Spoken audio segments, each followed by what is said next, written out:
لا حول ولا قوة إلا بالله العلي العظيم حسبنا الله ونعم الوكيل نعم المولى ونعم النصير أعوذ بالله السميع العليم من الشيطان الرجيم بسم الله الرحمن الرحيم الحمد لله رب العالمين والصلاة والسلام على رسوله الكريم وآله الطيبين الطاهرين المعصومين المظلومين الذين أذهب الله عنهم الرجس وطهرهم تطهيرا.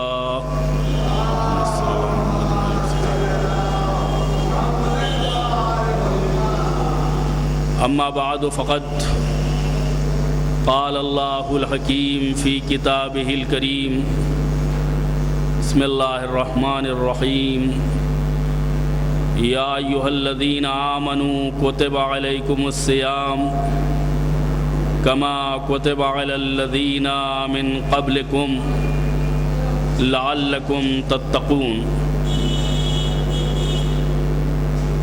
سب سے پہلے شہر اللہ یعنی ماہ مبارک کی آمد پر آپ تمام حضرات کی خدمت میں مبارکباد پیش کرتا ہوں. خداوند عالم نے ہمارے ساتھ انتہائی احسان کا سلوک کیا کہ ہمیں ایک بار پھر رحمتوں اور برکتوں اور مغفرت والا مہینہ نصیب ہوا. جس آیہ کریمہ کی میں نے تلاوت کی ہے اس میں ارشاد ہوتا ہے کہ اے صاحبان ایمان تم پر روزہ اسی طریقے سے لکھ دیا گیا ہے، فرض کر دیا گیا ہے جیسے تم سے پہلے والوں کے اوپر فرض کیا گیا تھا. لعلکم تتقون، شاید اس کے ذریعے تم پرہیزگار بن جاؤ، متقی بن جاؤ، نیک بن جاؤ، گناہوں سے دوری اختیار کرو.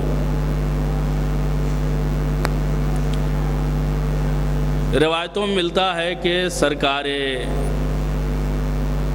امام ششم یعنی حضرت امام جعفر صادق علیہ السلام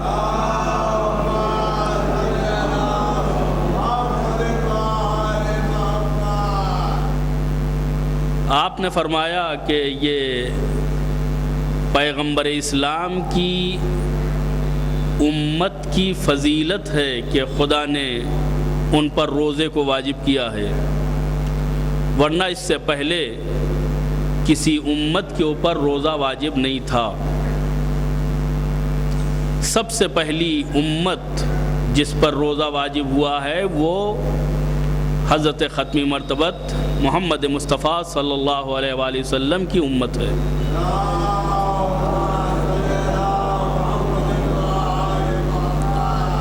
لوگوں نے سوال کیا کہ مولا آپ یہ فرما رہے ہیں کہ سب سے پہلی امت ہماری ہے جس کے اوپر روزہ واجب ہوا ہے، اور قرآن یہ کہہ رہا ہے کہ تم پر روزہ اسی طریقے سے فرض کیا گیا ہے جیسے تم سے پہلے والوں کے اوپر فرض کیا گیا تھا.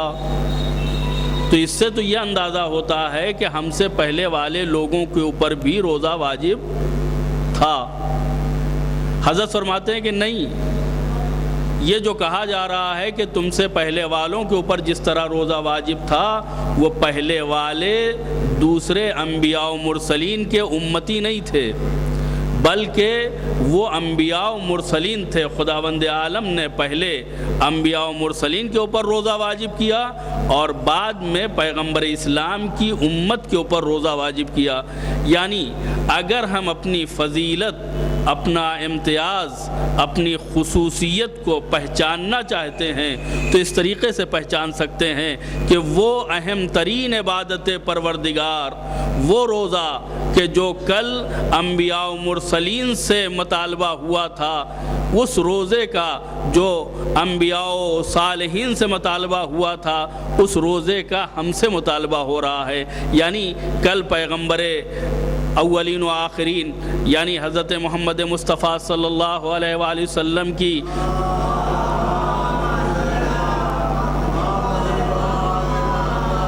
یہ جو امت ہے وہ اتنی اہم ہے کہ وہ عبادت جو نبیوں کے اوپر واجب تھی وہ عبادت اس امت کے اوپر واجب ہوئی ہے. لہذا ہمیں اپنی قدر اور اہمیت کو سمجھنا چاہیے کہ ہمیں اس عبادت کے تعلق سے پچھلے انبیاء و مرسلین کے برابر قرار دیا گیا ہے. یہاں کے اوپر سوال یہ پیدا ہوتا ہے کہ یہ روزہ واجب کیوں ہے؟ آیا خدا کے ہاں غذا کی کمی ہے؟ خدا کے ہاں راشن کی کمی ہے؟ خدا کے ہاں وسائل اور ابزار کی کمی ہے؟ اس سلسلے میں ہمارے تیسرے امام حضرت امام حسین علیہ السلام سے ایک روایت اور وہ یہ ہے کہ حضرت فرماتے ہیں کہ خدا نے روزے کو واجب کیا ہے تاکہ کھاتے پیتے لوگوں کو بھوک کی اہمیت کا احساس ہو جائے، انہیں یہ پتہ چل جائے کہ بھوک کسے کہتے ہیں، انہیں یہ پتہ چل جائے کہ پریشانی اور مشکل کیا چیز ہوتی ہے. سن لینے سے وہ بات نہیں پیدا ہوتی ہے کہ جو محسوس کرنے سے ہوتی ہے. لہذا حضرت فرماتے ہیں کہ روزے کا ایک فائدہ یہ ہے کہ خداوند عالم ان ثروت مندوں کو بھوک کا ذائقہ چکھانا چاہتا ہے کہ جو اپنی مرضی کے ذریعے سے ہر وہ چیز کہ جو انہیں پسند ہوتی ہے حاصل کر لیتے ہیں. ہم انہیں اپنے حکم کے ذریعے سے بھوکا رکھتے ہیں تاکہ انہیں اندازہ ہو جائے کہ واقعاً بھوک کا کیا لطف ہے، بھوک کا کیا مزہ ہے. اور یہی وہ ایک امر ہے جس کی بنیاد پہ ہم نے غریبوں کو امیروں کو برابر قرار دیا ہے تاکہ انہیں احساس ہو جائے کہ غربت کیا چیز ہے، فقر کیا چیز ہے، ضرورت کیا چیز ہے. لہذا خدا نے عملی اعتبار سے روزے کو واجب کیا. کتنا ہی دولت مند کیوں نہ ہو، کتنا ہی ثروت مند کیوں نہ ہو، کتنا ہی صاحب مقام و منزلت کیوں نہ ہو، لیکن اس کے اوپر خداوند عالم نے اسی طریقے سے روزہ واجب کیا ہے جیسے غریب کے اوپر روزہ واجب کیا ہے. کیوں؟ تاکہ اسے احساس ہو جائے کہ بھوک کا مزہ کیا ہوتا ہے. اور ایک روایت کے مطابق یہ کہ اس کو یہ اندازہ ہو جائے کہ روز قیامت کس انداز میں ہمیں مشہور کیا جائے گا. ہم بھوکے ہوں گے، ہم پیاسے ہوں گے، ہم پریشان حال ہوں گے. تو یہاں اگر کوئی شخص بھوک پیاس اور پریشانی اٹھاتا ہے تو کل قیامت کے میدان میں اسے اس پریشانی کا احساس کم ہوگا. ماہ مبارک میں جو انتہائی مبارک مہینہ ہے، افضل الشہور ہے، سید الشہور ہے، تمام مہینوں کا سردار ہے، اس کے تعلق سے خدا ہمیں مطلع کرتا ہے کہ جب ماہ مبارک کا چاند نکلتا ہے تو جہنم کے دروازے بند کر دیے جاتے ہیں. غلقت ابواب النیران وفتحت ابواب الجنان. جنت کے دروازے یا جنتوں کے دروازے کھول دیے جاتے ہیں. وصفدت الشیاطین، اور شیطانوں کو لوہے میں جکڑ دیا جاتا ہے. کیا مطلب؟ یعنی یہ مہینہ اتنا عظیم مہینہ ہے کہ خداوند عالم گنہگاروں کے لیے بھی جہنم کے دروازے نہیں کھولتا ہے، بند رکھتا ہے. اور یہ مہینہ اتنا باعظمت مہینہ ہے کہ خداوند عالم جنت کے دروازوں کو کھول دیتا ہے اور شیاطین کو انہیں جکڑ دیتا ہے، قید کر دیتا ہے، مقید اور زندانی کر دیتا ہے، تاکہ کسی کے دل میں وسوسہ نہ پیدا کر سکے، تاکہ کسی کو خراب کاری کی طرف آمادہ نہ کر سکے. اب اگر انسان اس مہینے میں کوئی گناہ کرتا ہے تو کل تک یہ بہانہ تھا کہ شیطان نے بہکا دیا، کل تک انسان اس بات کو سامنے لاتا تھا کہ کیا کریں، شیطان نے وسوسہ کر دیا، ہم تو یہ کام نہیں کرنا چاہتے تھے لیکن یہ کام ہو گیا، شیطان نے ہمیں اس کام پر مجبور کر دیا۔ لیکن یاد رکھیے ماہ مبارک وہ مہینہ ہے کہ جس میں شیطان مقید ہے، قید خانے میں ہے، آزاد ہے ہی نہیں۔ جب وہ آزاد نہیں ہے تو پھر تمہیں کار بد کے اوپر آمادہ کرنے کے لیے تیار بھی نہیں ہوگا، اس کے اختیار میں بھی نہیں ہے۔ لہذا ماہ مبارک میں ہونے والے گناہوں کے تعلق سے انسان کو خود اپنے آپ کو ملامت کرنا چاہیے کہ یہ گناہ شیطانوں کی وجہ سے نہیں ہو رہا ہے، بلکہ یہ گناہ انسان کے اپنے نفس کی وجہ سے ہے، اس کی خباثت کی وجہ سے ہے، اس کی ضلالت کی وجہ سے ہے، اس کے گنہگار نفس امارہ کی بنیاد کے اوپر ہے۔ تو اب شیطان کو قید کرنا یہ خدا کا کام تھا، اور نفس امارہ کو مقید کر کے اپنے آپ کو گناہوں سے محفوظ رکھنا یہ ہماری اور آپ کی ذمہ داری ہے۔ یہ مہینہ وہ ہے کہ جس میں دعائیں قبول ہوتی ہیں۔ دعا کیا چیز ہے؟ خدا کی بارگاہ میں کسی چیز کا سوال کرنا۔ چونکہ ہم ماہ مبارک کے ایام میں ایک مشہور و معروف دعا جسے دعا افتتاح کہتے ہیں، دعا افتتاح کی توضیح، تشریح اور تفسیر بیان کریں گے۔ لہذا اس دعا کے پڑھنے سے پہلے اور اس دعا کے جملوں کی تشریح سے پہلے خود دعا کے تعلق سے ہماری گفتگو ہونی چاہیے کہ دعا ہے کیا چیز۔ آپ دیکھیں، اگر کوئی شخص اپنے نیچے والے کو حکم دیتا ہے، اپنے سے کم رتبے والے آدمی کو کوئی بات کہتا ہے تو وہ حکم کہلاتی ہے، اور اگر کوئی شخص اپنے برابر والے سے کوئی بات کہتا ہے تو وہ التماس کہلاتی ہے، اور اگر کوئی چھوٹا بڑے سے کسی چیز کا مطالبہ کرتا ہے تو وہ استدعا کہلاتا ہے،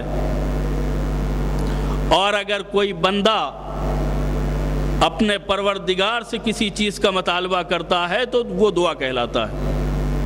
کیا مطلب؟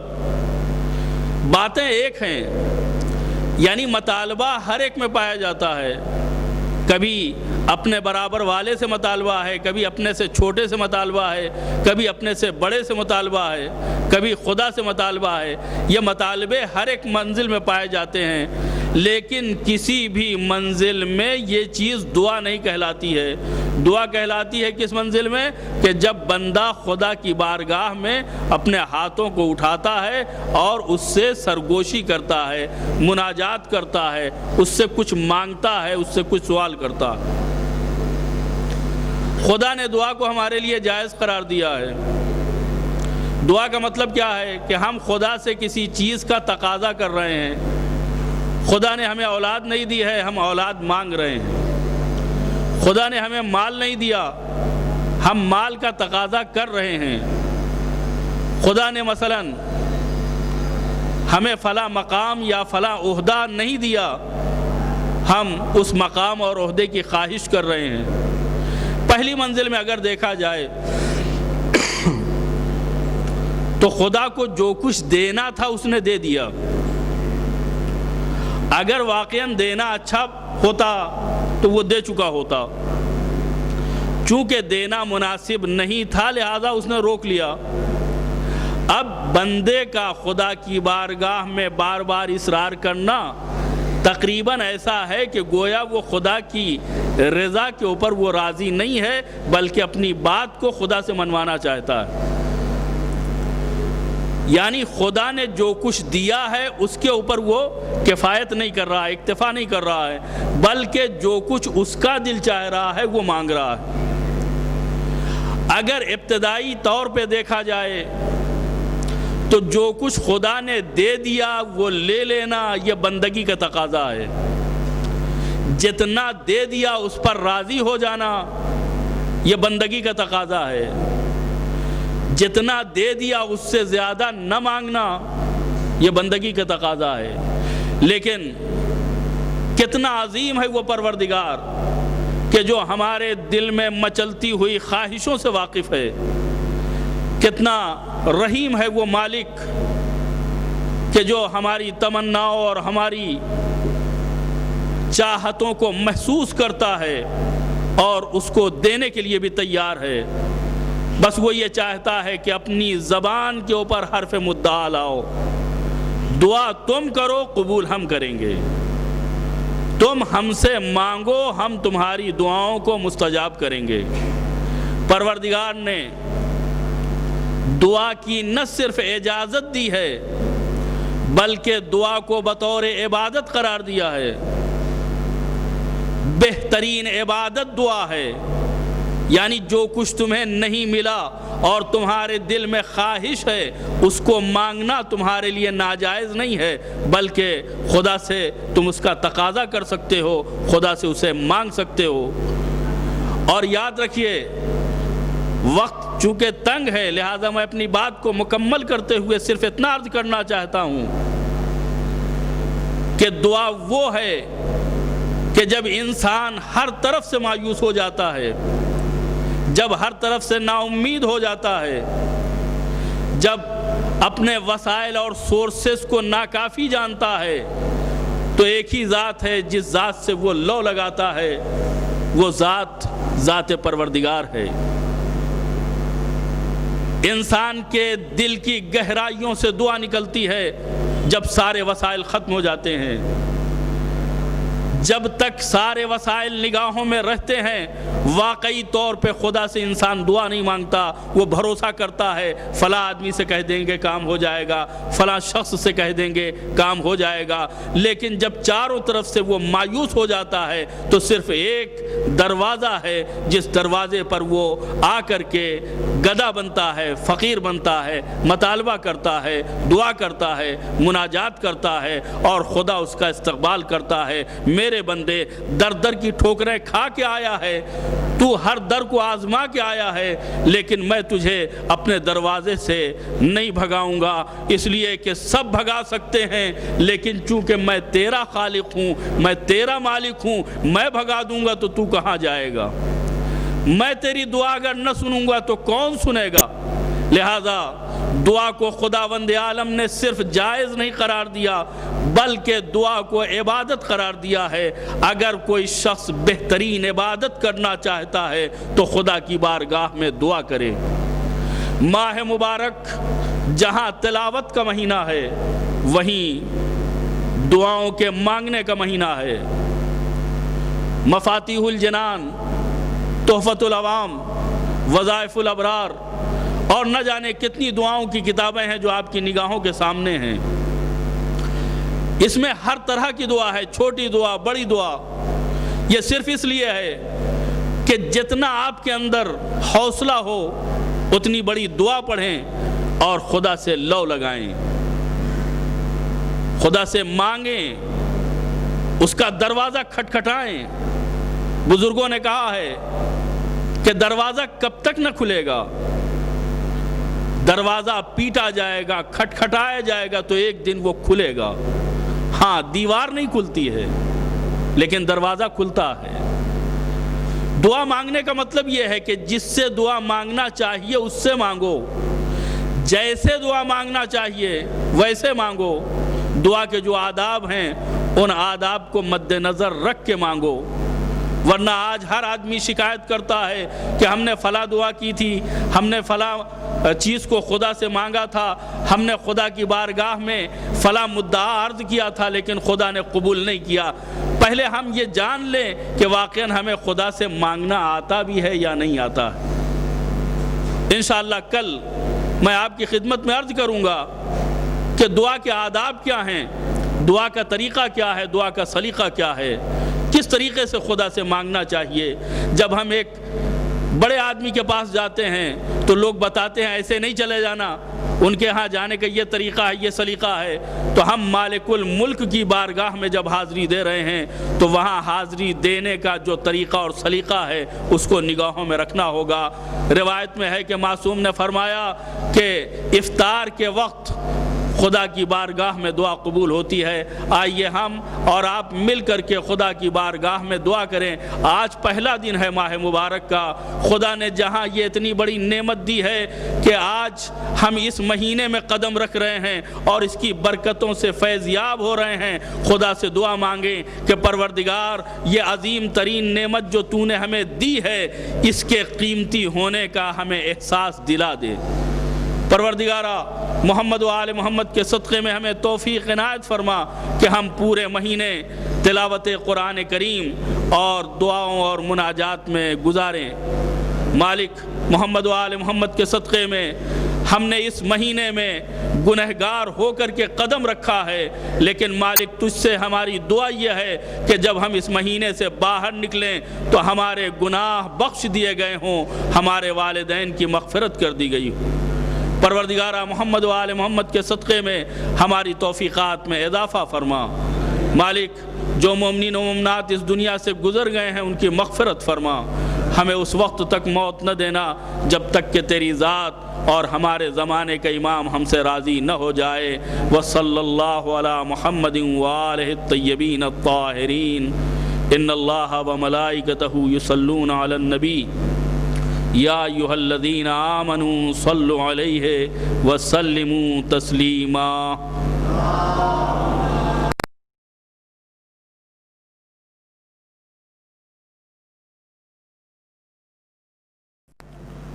لا حول ولا قوة الا باللہ العلی العظیم۔ حسبنا اللہ ونعم الوکیل، نعم المولا ونعم النصیر۔ اعوذ باللہ السمیع العلیم من الشیطان اللعین الرجیم۔ بسم اللہ الرحمن الرحیم۔ الحمد للہ رب العالمین والعاقبۃ للمتقین والجنۃ للموحدین والنار للعاصین، والصلاة والسلام والتحیۃ والاکرام علی النبی الأمی العربی القرشی المکی المدنی العبد المؤید الرسول المسدد المصطفى الامجد حبیب الہ العالمین ابی القاسم محمد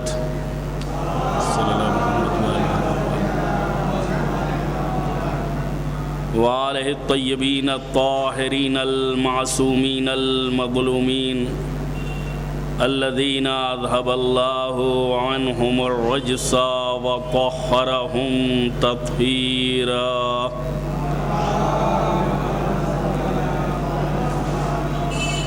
اما بعد فقد قال اللہ الحکیم فی کتابہ الکریم۔ بسم اللہ الرحمن الرحیم۔ یا ایھا الذین آمنوا کتب علیکم الصیام کما کتب علی الذین من قبلکم لعلکم تتقون۔ ماہ مبارک رمضان کی مناسبت سے کہ جو تلاوت قرآن، دعاؤں اور مناجات کا مہینہ ہے، جس کی برکتیں اور رحمتیں انسان کے شمارش اور اس کے احصاء کے باہر ہے۔ میں نے کل آپ کے سامنے عرض کیا تھا کہ ماہ مبارک میں دعائیں قبول ہوتی ہیں۔ پیغمبر نے جو خطبہ دیا ہے اس میں فرمایا ہے کہ دعاؤکم فیہ مستجاب، یعنی کسی اور مہینے میں دعائیں قبول ہوں یا نہ ہوں، ماہ مبارک میں، ماہ رمضان میں دعائیں قبول ہوتی ہیں۔ تو یہ دعا کا مہینہ ہے۔ سحر کی دعا الگ، افطار کی دعا الگ، نماز کے بعد کی دعا الگ، دعائے مکارم الاخلاق اپنی جگہ، دعائے افتتاح اپنی جگہ، خود سحر کے لیے کئی طرح کی دعائیں ہیں۔ سحر میں طویل ترین دعائے ابو حمزہ سمالی ہے، اور اس کے بعد مختصر دعا ہے۔ اب جس کے پاس جتنا ٹائم ہے، جتنا وقت ہے، جتنا حوصلہ ہے، اس کے اعتبار سے وہ خدا کی بارگاہ میں دعا کرے گا۔ دعا افتتاح کی شرح کے تعلق سے گفتگو کرنے سے پہلے خود دعا کے بارے میں گفتگو کرنا زیادہ ضروری ہے کہ یہ دعا ہے کیا، اور دعا کے کتنے شرائط ہیں، دعا کے کتنے موانع ہیں، اور آداب دعا کیا ہے، دعا کا طریقہ کیا ہے، دعا کا سلیقہ کیا ہے۔ اجابت دعا یعنی دعا کا قبول ہونا، خدا کی بارگاہ میں دعا کا مقبول ہونا۔ آپ دیکھیں، ہم جب احادیث کو نظر میں لاتے ہیں تو پتہ چلتا ہے کہ دعاؤں کی قبولیت کی کچھ شرطیں ہیں، جب تک ان شرطوں کو ہم کام میں نہ لائیں گے ہماری دعا قبول نہ ہوگی۔ یہ جو سوال ہوتا ہے کہ ہم نے اتنے دن دعائیں مانگی ہیں، یہ دعائیں مانگی وہ قبول نہیں ہوئیں، میں اس کا جواب دینا چاہتا ہوں کہ خدا نے دعاؤں کے قبول کرنے کا اعلان کیا ہے، لیکن شرط یہ ہے کہ جو مانگی جائے وہ دعا ہو۔ آپ کے حساب سے ممکن ہے دعا ہو، لیکن خدا کے حساب سے دعا نہ ہو۔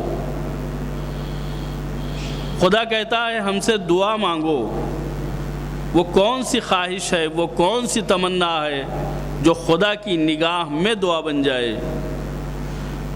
سب سے پہلی شرط جو ہے وہ یہ ہے کہ جس سے ہم مانگ رہے ہیں، پہلی شرط دعاؤں کے قبول ہونے کی پہلی شرط، جس سے ہم مطالبہ کر رہے ہیں، جس سے ہم مانگ رہے ہیں، سب سے پہلے اس کی معرفت حاصل کریں، سب سے پہلے اس کو پہچانیں کہ ہم کس سے مانگ رہے ہیں، کس سے سوال کر رہے ہیں۔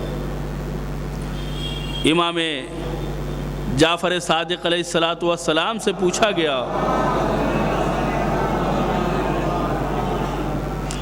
کہ سرکار ہم دعائیں کرتے ہیں لیکن ہماری دعا قبول نہیں ہوتی۔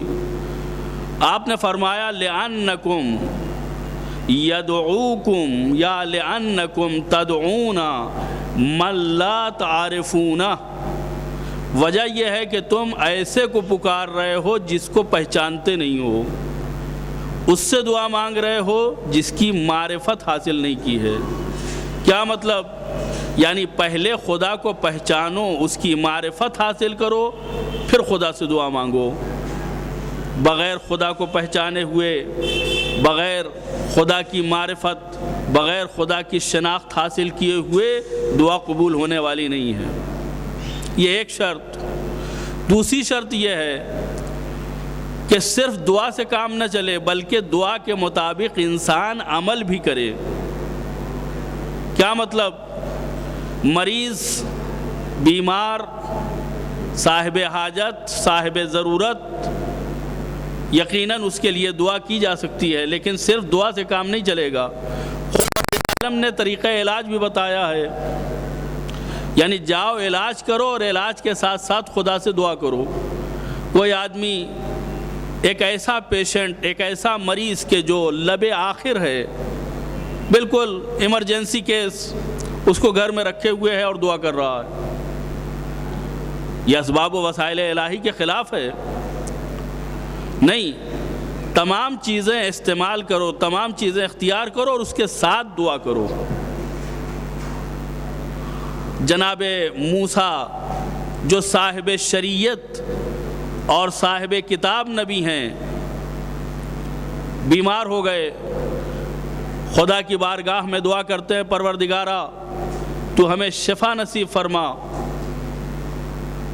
لوگوں نے جناب موسیٰ سے کہا آپ علاج کیوں نہیں کرتے، آپ حکیم کے پاس کیوں نہیں جاتے؟ آپ دوا کیوں نہیں کھاتے؟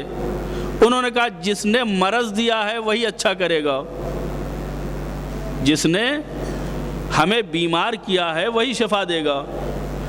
خدا کی طرف سے ندا آئی، اے موسیٰ قیامت تک اگر تم علاج نہ کرو گے تو تمہیں شفا حاصل ہونے والی نہیں ہے، اس لیے کہ ہم نے ایک نظام بنایا ہے، ایک سسٹم بنایا ہے کہ مرض کے لیے علاج ہونا چاہیے، دواؤں کا استعمال ہونا چاہیے۔ اور جناب موسیٰ نے جب یہ سنا تو کہا پروردگارا تیرے دروازے کو چھوڑ کر کے میں دواؤں کے پاس یا حکیم کے پاس کیوں جاؤں؟ ارشاد ہوتا ہے اے موسیٰ ان دواؤں میں اثر کس نے رکھا ہے؟ ان جڑی بوٹیوں میں علاج کی خاصیت کس نے رکھی ہے؟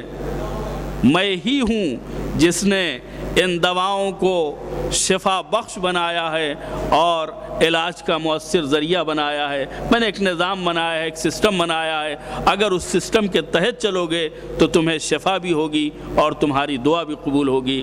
ورنہ ایک آدمی بغیر کام کیے ہوئے، بغیر ہاتھ پیر چلائے ہوئے دعا مانگ رہا ہے پروردگار ہمیں رزق دے دے، کہاں سے رزق ملے گا؟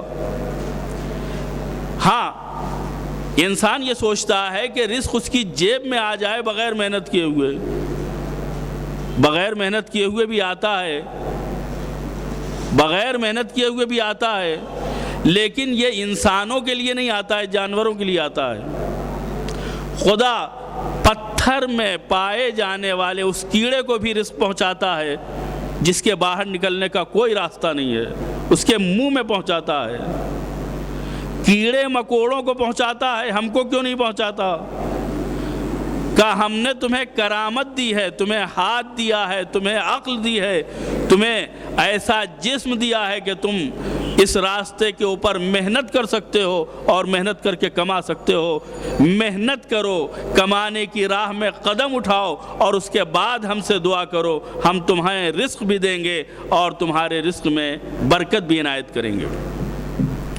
تو آپ نے دیکھا کہ صرف دعا کرنا یہ کام نہیں آیا، دعا کے ساتھ محنت بھی کرنا ہوگی، دعا کے ساتھ کام بھی کرنا ہوگا، دعا کے ساتھ انسان کو پسینہ بھی بہانا ہوگا۔ انسان یہ چاہے کہ گھر میں بیٹھا رہے، کوئی محنت نہ کرے اور اس کے پاس رزق آ جائے، ظاہر سی بات ہے خدا نے یہ طریقہ آزمانے کو یا اپنانے کا حکم ہی نہیں دیا ہے۔ حدیثوں میں آیا ہے کہ جب صبح ہو تو سب سے پہلے انسان کو اپنے روزی اور رزق کی تلاش میں جانا چاہیے۔ وہ مالک ہے، وہ قادر ہے، وہ چاہے تو ہمیں گھر بیٹھے دے سکتا ہے، لیکن خدا کاہل نہیں بنانا چاہتا ہے۔ ایک روایت میں آپ کے سامنے پیش کرنا چاہتا ہوں جس سے اندازہ ہوتا ہے کہ خدا کاہلوں کو پسند نہیں کرتا ہے، خدا بیکاروں کو پسند نہیں کرتا ہے۔ ایسا نہیں ہے کہ پیٹ میں آگ لگی ہو تبھی انسان محنت کرے، نہیں، خدا محنت کو پسند کرتا ہے۔ سرکار ختمی مرتبت حضرت محمد مصطفیٰ صلی اللہ علیہ وآلہ وسلم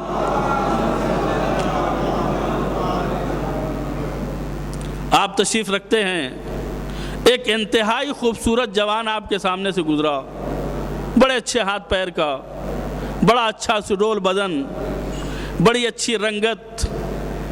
آپ نے اسے دیکھا، خوش ہوئے، یہ کون جوان ہے؟ لوگوں نے بتایا یہ فلاں کا بیٹا ہے، فلاں کا پوتا ہے۔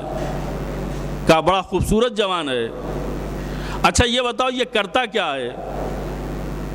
لوگوں نے کہا اسے کچھ کرنے کی ضرورت نہیں ہے، اس کے باپ دادا کا اتنا کچھ موجود ہے کہ اسے محنت کرنے کی ضرورت نہیں ہے، یہ یوں ہی گھومتا رہتا ہے۔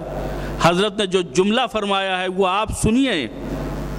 فرماتے ہیں کہ میری نگاہوں میں یہ نوجوان سج گیا تھا، لیکن جب مجھے یہ پتہ چلا کہ یہ کچھ نہیں کرتا ہے، بیکار ہے، تو میری نگاہوں سے گر گیا۔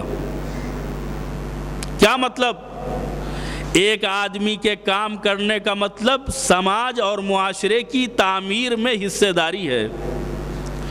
ٹھیک ہے آپ کو ضرورت نہیں ہے، آپ کے پاس اتنا ہے کہ کمانے کی ضرورت نہیں ہے، لیکن سماج کو آپ کی خدمت کی ضرورت ہے۔ جب تک سب ایک دوسرے کے ہاتھ میں ہاتھ دے کر کے ایک سماج اور معاشرے کی تعمیر نہ کریں گے، اچھے معاشرے کی تعمیر نہیں ہو سکتی۔ کوئی ہنر جانتا ہے، کوئی کسی علم کا ماہر ہے، کوئی کسی فن کا ماہر ہے۔ جب یہ علم، یہ فن، یہ ہنر جمع ہوتے ہیں تب ایک ترقی یافتہ معاشرہ اور سوسائٹی کریٹ ہوتی ہے۔ لہذا اگر انسان خود اسے اپنے لیے کوئی ضرورت نہیں ہے تو نہ ہو، لیکن سماج کو اس کی ضرورت ہے، اسے صبح کو باہر نکلنا چاہیے اور اپنے رزق روزی کی تلاش کرنا چاہیے۔ اس میں برکت بھی ہے اور اس میں افلاس سے دوری بھی ہے۔ لہذا صرف دعا سے کام نہیں چلے گا کہ ہم نے خدا سے بڑی دعائیں مانگی ہیں کہ پروردگار ہمیں رزق دے دے۔ نہیں، رزق کی دعا کے ساتھ ساتھ رزق کے لیے عمل بھی کرنا ضروری ہے۔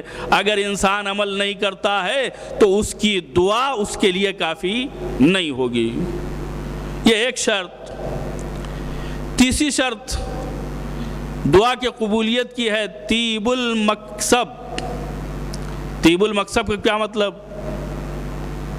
یعنی اگر کوئی شخص یہ چاہتا ہے کہ بارگاہ الہی میں اس کی دعا قبول ہو تو اس کا ذریعہ آمدنی جو ہے وہ پاک و پاکیزہ اور حلال ہونا چاہیے۔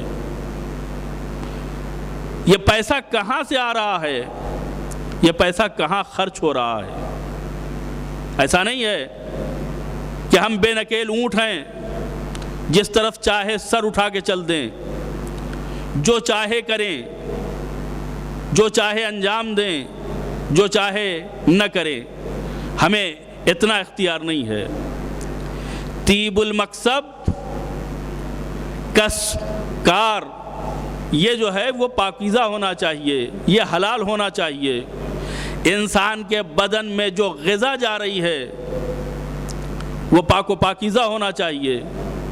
انسان جس مال کے ذریعے سے اپنی اولاد کی تربیت کر رہا ہے وہ پاک و پاکیزہ ہونا چاہیے، ورنہ اگر غذائے حرام سے اولاد کی پرورش کی گئی تو آپ اس سے حافظ قرآن ہونے کی توقع نہ کیجیے گا، آپ اس سے خطیب اور عالم دین ہونے کی توقع نہ کیجیے گا، آپ اس سے نمازی اور متقی اور صالح اور پرہیزگار ہونے کی توقع نہ کیجیے گا، اس لیے کہ غذا کا انسان کے بدن پہ بھی اثر پڑتا ہے، انسان کی روح پہ بھی اثر پڑتا ہے اور انسان کی سوچ اور فکر پر بھی اثر پڑتا ہے۔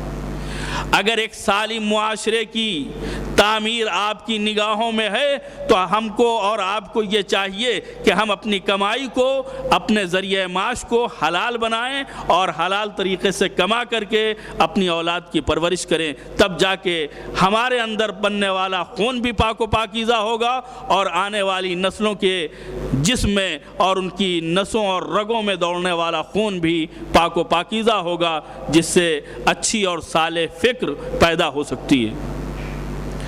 پیغمبر کی ایک حدیث ہے کہ لا تزول قدم عبد، میرے کسی امتی اور اللہ کے کسی بندے کا قدم قیامت کے دن نہ اٹھے گا مگر اس سے چند چیزوں کا سوال کیا جائے گا۔ ایک چیز یہ ہے کہ ہم نے تمہیں عمر دی تھی، تم نے کس چیز میں گنوائی؟ ہم نے تمہیں جوانی دی تھی، یہ جوانی کو کہاں خرچ کیا؟ اور ایک چیز ہے کہ تم نے مال کہاں سے کمایا اور کہاں خرچ کیا؟ یہ جو ہمارا ایک تصور ہے کہ ہمارا مال ہے، چاہے جس کو دے دیں، چاہے جیسے خرچ کریں، نہیں، اس مال کے لیے بھی خداوند عالم نے قانون بنایا ہے۔ قانون بنانے کا مطلب یہ ہے کہ دیا ہے پروردگار نے، امانت ہے ہمارے پاس، اور جب تک صاحب امانت اس کے خرچ کا طریقہ اور سلیقہ نہ بتا دے ہمیں حق حاصل نہیں ہے کہ اس میں تصرف کر سکیں۔ ارشاد ہوتا ہے کہ مال کے بارے میں سوال ہوگا، من عین کسب، کہاں سے حاصل کیا ہے اور کہاں خرچ کیا ہے، یعنی اس کا بھی سوال ہوگا کہ کیسے کمایا اور اس کا بھی سوال ہوگا کہ کہاں خرچ کیا ہے۔ لہذا صرف یہ دعا کرنا کہ پروردگار ہمیں رزق دے دے یہ کافی نہیں ہے، بلکہ اس کے ساتھ ساتھ ہمیں عمل کرنا ہوگا۔ اگر رزق کی دعا ہے تو ہمیں محنت کرنا ہوگی، اگر شفا یابی کی دعا ہے تو ہمیں علاج کرنا ہوگا، اگر علم کی دعا ہے تو ہمیں تحصیل علم میں قدم آگے بڑھانا ہوگا۔ عمل کے ساتھ اگر دعا کریں گے تو خداوند عالم ہماری دعا کو قبول کرے گا۔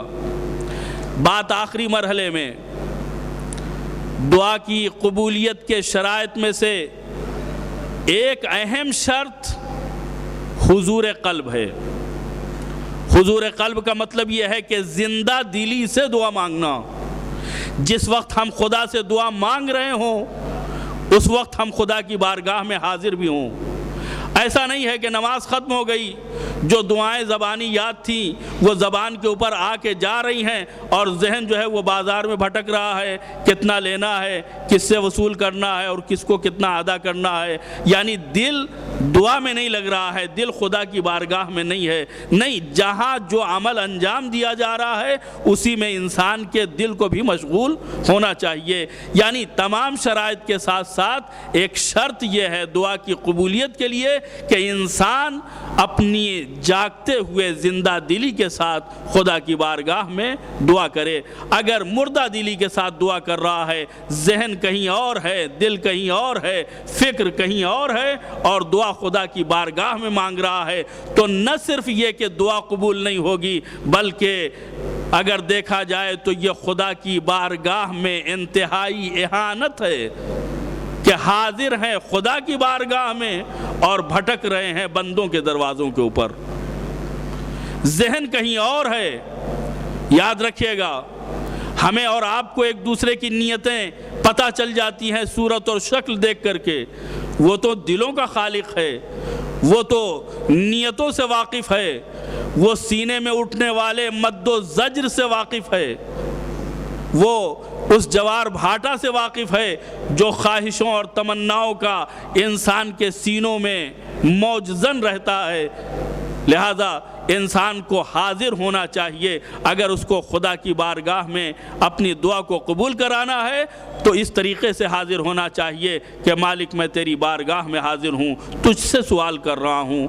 بقیہ اور بھی بہت سی چیزیں ہیں، یہ وہ باتیں تھیں جو دعاؤں کی قبولیت کے سلسلے میں مددگار ہو سکتی ہیں۔ کل انشاءاللہ میں آپ کی خدمت میں وہ باتیں عرض کروں گا کہ جو دعاؤں کے قبول نہ ہونے کا سبب بنتی ہیں، اور اس کے بعد اگر وقت رہا تو کل ہی عرض کروں گا کہ دعا مانگنے کے آداب کیا ہیں، کیا طریقہ اور کیا سلیقہ اور کیا اسلوب ہونا چاہیے کہ ہم خدا کی بارگاہ میں عرض کر سکیں۔ یہیں پہ ایک بات واضح ہو جاتی ہے کہ ہم ایسے فقیر ہیں کہ جن کو مانگنا بھی نہیں آتا، ہم ایسے سائل ہیں کہ جن کے پاس کشکول بھی نہیں ہے۔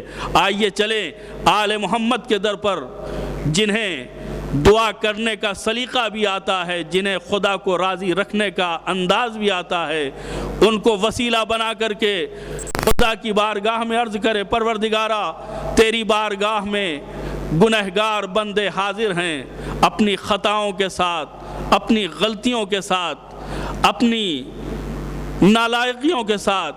پروردگارا اگر ہم نے نالائقی کی ہے، اگر ہم نے کوتاہی کی ہے، لیکن تیرا کرم، تیرا رحم بڑا عظیم ہے، تو اس مہینے کے اور اس مہینے والوں کے صدقے میں ہمارے گناہوں کو، کبیرہ اور صغیرہ معصیتوں کو معاف فرما دے۔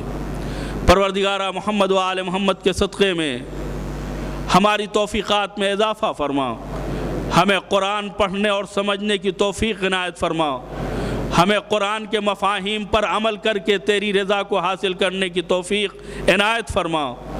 پروردگارہ اس مہینے میں ہمیں گناہوں سے محفوظ رکھ۔ پروردگارہ ہمارے قلیل اعمال کو قبول فرما، ہادی برحق امام زمانہ کے ظہور میں تعجیل فرما، اور ہم لوگوں کو ان کے اعوان و انصار میں شمار ہونے کی توفیق عنایت فرما۔ وصلی اللہ علی محمد وآلہ الطیبین الطاہرین المعصومین۔ آپ حضرات ایک سورہ فاتحہ جملہ مومنین و مومنات کو ایصال فرما دیں۔